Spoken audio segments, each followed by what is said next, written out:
देखिए, हमारे नेता राहुल गांधी जी पिछले 5 सालों से हिस्सेदारी और जवाबदेही इसकी बात कर रहे हैं कि ओबीसी समाज पूरे देश भर में अगर गिनती करी जाए तो मोटा मोटी तौर पे 60% है। लेकिन दुर्भाग्य की बात है कि हमारे देश का प्रधानमंत्री अपने आप को पिछड़ा कहता है, लेकिन वो उस पिछड़े को उसकी हिस्सेदारी नहीं दे पाए। तमाम राज्य ऐसे हैं हमारे देश में जहाँ पर अभी भी ओबीसी को 27% आरक्षण नहीं है, जो कि मंडल कमीशन की जो सिफारिशें लागू हुई थी उनके हिसाब से मिलना चाहिए।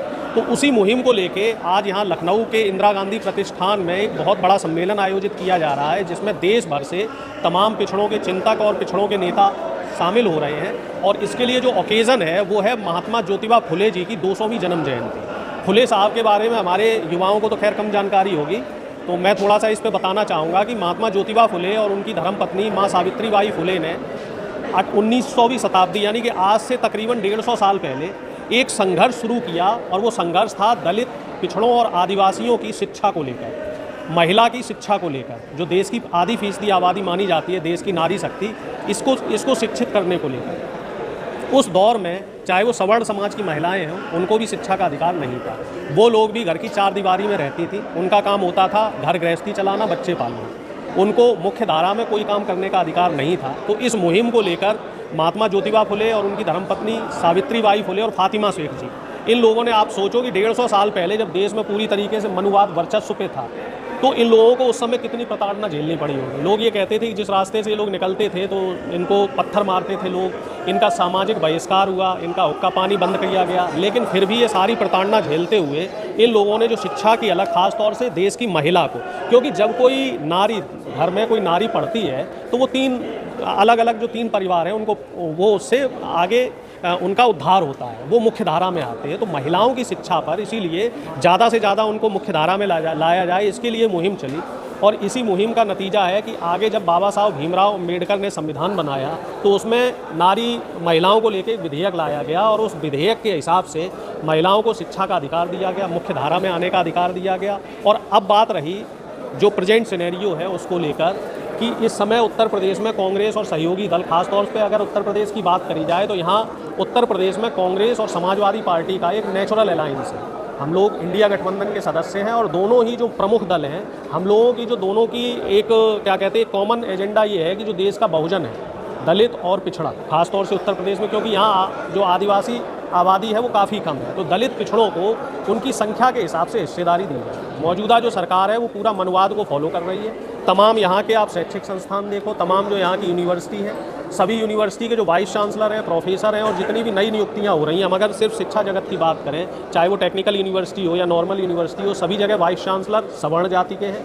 ज़्यादातर 90% professor, associate professor, assistant professor की जो भर्तियां हो रही हैं वो भी सवर्ण जातियों से लोग। अच्छा, ये बताइए सर कि हक हिस्सेदारी की बात आप लोग करते हैं, कांग्रेस करती है, लेकिन बात जब होती है मंडल कमीशन की और सिफारिशें लागू कराने की, तो उस पर न ही राहुल गांधी बोलते हैं, न ही कांग्रेस का कोई और नेता बोलता है। नहीं, देखिए, राहुल गांधी जी तो बराबर बोल रहे हैं, और हमारी जहाँ जहाँ सरकार रही है हमने हर जगह मंडल कमीशन की जो तमाम सिफारिशें थी, सिर्फ वो 2 सिफारिश नहीं, शिक्षा और नौकरी, सभी सिफारिशों को लागू करने के लिए पूरा प्रयास किया। अब अगर हम बात करें इस समय तेलंगाना की, तो तेलंगाना में हमने ओबीसी के 40% आरक्षण की बात कही है, वहाँ जातिगत जनगणना हो चुकी है, लेकिन केंद्र सरकार ने उस 40% जो आरक्षण है उसको होल्ड पे डाल दिया है। तो आप इससे अंदाज़ा लगाओ कि केंद्र सरकार नहीं चाह रही है कि पिछड़ों को उसकी हिस्सेदारी मिले। अब अगर हम बात करें मध्य प्रदेश की, हम बात करें छत्तीसगढ़ की, हम बात करें राजस्थान की, हम बात करें झारखंड की, तो इन तमाम जगह जब हमारी सरकार रही तो हमने ओबीसी को, पिछड़ों को, दलितों को, आदिवासियों को उनकी हिस्सेदारी के हिसाब से, आबादी के हिसाब से हिस्सेदारी देने की बात कही थी। लेकिन तमाम जगह बीजेपी ने उस आरक्षण को होल्ड पे डाल दिया। जैसे राजस्थान में हमें 21% आरक्षण है, 27% अनुमोदित किया था,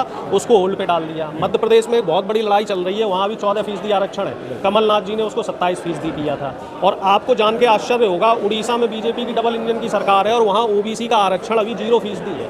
अब शिक्षा में ओबीसी को मात्र 11% आरक्षण देने की बात कही जा रही है, इम्प्लीमेंट नहीं हो पाया। और इसी तरह से जहाँ जहाँ भी बीजेपी की सरकारें हैं वहाँ आरक्षण को कमज़ोर करने का काम बीजेपी द्वारा किया जा रहा है। अब हमारी पार्टी की बात की जाए तो हम लोग जहाँ जहाँ भी सरकार में हैं, हम लोग पूरी कोशिश ये कर रहे हैं कि जो देश का बहुजन है, जो देश का बहुजन है, जो देश का गरीब है, शोषित वंचित समाज है, जो गरीब सवर्ण भी है, तो उसको हिस्सेदारी मिले। हिस्सेदारी मिलना बहुत ज़रूरी है, क्योंकि ऐसे मान के चलो, जो राहुल गांधी जी एक जगह अपने उद्बोधन में कह रहे थे कि देश में अगर 10 इंजन है तो 10 में से 9 इंजन में तो ईंधन ही नहीं पहुंच रहा है, सिर्फ एक इंजन में ईंधन पहुंच रहा है। तो जब तक सभी इंजनों में बराबर ईंधन नहीं पहुंचेगा, तब तक वो जो एरोप्लेन है वो कैसे चलेगा। अच्छा ये बताइए, आप लोग लगातार ये बात करते हैं, बिहार में भी आप लोग गए, बिहार में भी आपने बात किया, लेकिन जनता ने आप लोगों की बातों को साफ और सीधे तौर पे नज़रअंदाज कर दिया। एक बार फिर से नरेंद्र मोदी और भाजपा पे भरोसा जताया है। देखिए, ऐसा है, सरकार में रहना या नहीं रहना ये तो ये देखिए अलग प्रश्न है। अब बिहार में क्या हुआ है, पूरे देश की जनता ने देखा किस तरीके से SIR के जरिए वोटों को काटा गया। 80 लाख से ज़्यादा, 1.5 करोड़ के लगभग वोट काटे गए। इसी तरीके का काम अब बाकी राज्यों में किया जा रहा है। आज मैं खबर पढ़ रहा था, उत्तर प्रदेश में 2 करोड़ वोटों की कटौती की गई है। तो उसका सीधा असर किस पे पड़ेगा? समाजवादी पार्टी और कांग्रेस पे पड़ेगा, बीजेपी पे तो नहीं पड़ेगा, क्योंकि बीजेपी ही ये काम करवा रही है। तो अगर बिहार की हम बात करें तो वहाँ SIR के जरिए वोटों को कटौती करने का काम किया गया।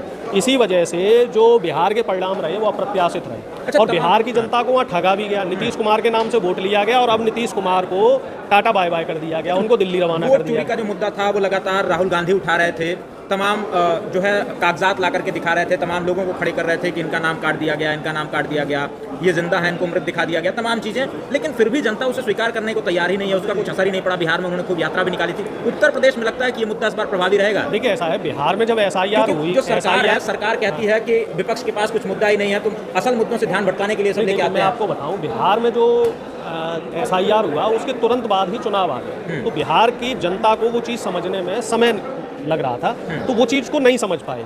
लेकिन अब उत्तर प्रदेश की बात की जाए, उत्तराखंड की बात की जाए, तो यहाँ पे अभी पर्याप्त समय है। तो यहाँ जो विपक्षी पार्टी के, जो हमारी पार्टी के लोग हैं, तो वो लगभग इसी तरह के जो आयोजन है सभी जिलों में हो रहे हैं। और इन आयोजनों का जो मुख्य उद्देश्य है वो यही बताना है कि SIR के जरिए जो वोटों की चोरी हो रही है उससे किसे नुकसान हो रहा है। उससे देश के दलित और पिछड़ों को नुकसान हो रहा है। और जो देश का दलित पिछड़ा, जिसको जो हिस्सेदारी मिलनी चाहिए थी, वो हिस्सेदारी SIR के जरिए कट रही है। क्योंकि जब तुम्हारी सरकार नहीं बनेगी, बहुजनों की सरकार नहीं बनेगी, मनवादी विचारधारा के लोग सत्ता में बैठे होंगे, तो वो तुम्हारे लिए काम नहीं करेंगे। तो सिस्टम को अगर बदलना है तो सरकार बदलनी पड़ेगी। और इसी काम को, इसका एक बहुत अच्छा जो उदाहरण है वो तमिलनाडु है। तमिलनाडु में आपको जान के आश्चर्य होगा कि विपक्षी पार्टियों के साथ बीजेपी ने भी कोई ब्राह्मण प्रत्याशी मैदान में नहीं उतारा है। ये अपने आप में एक बहुत बड़ी बात है कि तमिलनाडु की राजनीति में ब्राह्मण जरा भी उसकी कोई तवज्जो नहीं है। आप लोग भी ब्राह्मणों का बायकॉट करेंगे क्या? नहीं, हमारा बॉयकॉट किसी से नहीं है। हम तो ये कह रहे हैं कि आपकी जितनी आबादी है आप उतनी हिस्सेदारी लो। अगर आपकी आबादी 5% है तो आप हिस्सेदारी भी 5% लो, हिस्सेदारी 50% मत लो। लेकिन बीजेपी के लोग क्या करते हैं कि जो सवर्ण और मनवादी विचारधारा के लोग हैं, जिनकी आबादी 10%, 12% है, उनको 50% हिस्सेदारी देने की बात कर रहे हैं। और जो हमारे देश में नहीं है, ऐसे लोग हैं, कांग्रेस में भी हैं। इस बात को तो मैं क्या कह रहा हूँ, इस बात को तो राहुल जी भी कहते हैं कि कांग्रेस में भी ऐसे लोग हैं जो दलित और पिछड़ों को पसंद नहीं करते। और ये लोग आप देखो धीरे धीरे बीच बीच में अपना रंग भी दिखाते हैं, और आए दिन इन लोगों की जो एक्टिविटी है वो भी आपको दिख जाती है। मोर और लॉस देखा जाए तो लगभग सभी जितनी भी राजनीतिक पार्टियां हैं, सभी पार्टी में ऐसी ब्राह्मणवादी और मनवादी विचारधारा के लोग बैठे हुए हैं। जो लोग जिम्मेदारी से कह रहे हैं, पूरी जिम्मेदारी से पदाधिकारी हैं, मैं पूरी जिम्मेदारी से कह रहा हूँ कि हमारी पार्टी में भी, मैं फिर कह रहा हूँ कि हमारी पार्टी में भी ऐसी मनवादी और ब्राह्मणवादी विचारधारा के व्यक्ति बैठे हुए हैं जो विद इन दी पार्टी दलित, पिछड़ों और आदिवासियों को जो उनका हक पार्टी के अंदर मिलना चाहिए। भाई सत्ता में जब आएंगे, लेकिन जो पार्टी के अंदर पद मिलने चाहिए, जो हिस्सेदारी मिलनी चाहिए, वो नहीं मिलने दे रहे हैं। अब आप बताइए, कांग्रेस पार्टी में कितने मीडिया पैनलिस्ट दलित, पिछड़े, आदिवासी हैं? कांग्रेस पार्टी में अगर नेशनल ऑफिस बियरर देखे जाए तो वो कितने दलित, पिछड़े, आदिवासी हैं? अपेक्षाकृत उतने नहीं है जितने होने चाहिए। और इस बात पे राहुल जी का विशेष ध्यान है, और राहुल जी बराबर इस बात की सोशल इंजीनियरिंग कर रहे हैं। और इसका असर हमें देखने को ये मिला है कि जो राष्ट्रीय सचिव है, महासचिव से नीचे जो राष्ट्रीय सचिव होते हैं, उसमें दलित, पिछड़ों और आदिवासियों की संख्या बढ़ रही है, और अपेक्षाकृत जो युवा लोग हैं उनको मौका दिया जा रहा है। तो इस चीज़ को, इस सिस्टम को अभी पूरी तरीके से विद इन पार्टी डेवलप होने में समय लगेगा। हालांकि हम लोग पूरे प्रयासरत हैं, और इसी तरीके से जैसे आज ज्योतिबा फुले जी की जन्म जयंती पे प्रोग्राम हुआ है, इसी तरीके से जो कार्यक्रम है, इन कार्यक्रमों के जरिए जो कार्यकर्ता हैं, जो पार्टी से जुड़े हुए कार्यकर्ता इंडिया गठबंधन के, उनके अंदर जागरूकता फैलाने का काम हम लोग